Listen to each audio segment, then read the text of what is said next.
Alam nyo ngayon, daming naninira sa amin ni Bato.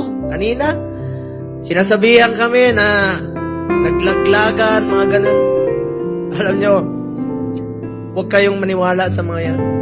Yan ang tinatawag na gusto nila kami hilain pababa. Gusto nila kaming sirain. Ako naman po,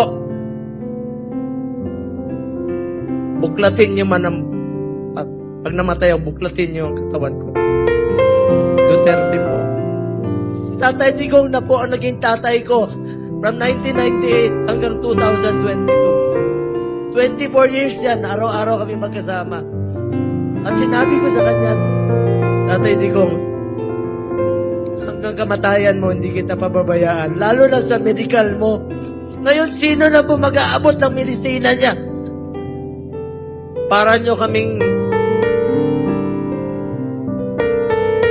kinuna ng Ama.